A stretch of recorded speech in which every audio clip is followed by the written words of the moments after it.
நம்ம கஷ்டங்கள யோசிச்சு தனிமையில உட்காந்துட்ருக்கும்போது, ஐய்யய்யோ! இல்ல இனிமே இந்த மாதிரி கஷ்டங்கள மட்டும் யோசிக்கக்கூடாது. பாசிட்டிவா யோசிக்கணும்னு நெனைக்கிற அந்த செகண்ட், ஒரு அழகான பட்டாம்பூச்சி எங்கேருந்து வந்ததுன்னே தெரியல.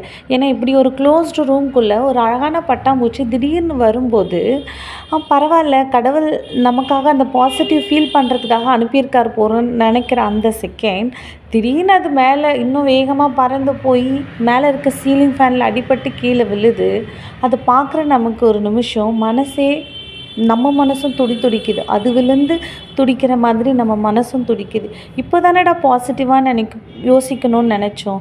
ஆனால் இப்படி நடந்துருச்சே, அதுவும் அழகுன்னு நினச்சி அடுத்த செகண்ட் இப்படி அது அடிபட்டுருச்சே, நமக்கு மனசு ரொம்ப வேதனையாக இருக்கும். இப் அது மாதிரி தான் இன்றைக்கி எனக்கு நடந்துச்சு.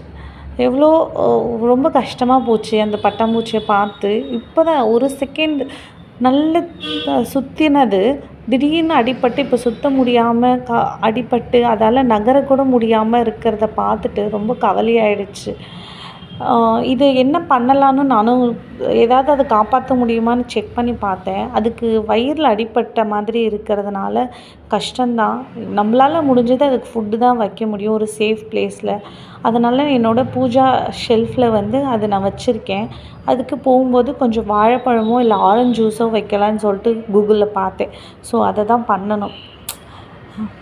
கவலையோட கவலை சேருறது எவ்வளோ ஒரு துன்பமான விஷயம். அதே மாதிரி பாசிட்டிவாக நினைக்கணும். நம்மளை கொண்டு போகும்போது, நமக்கு கஷ்டங்களை கொடுக்கும்போது நம்ம கடவுளை திட்டுறதா என்ன பண்ணுறது?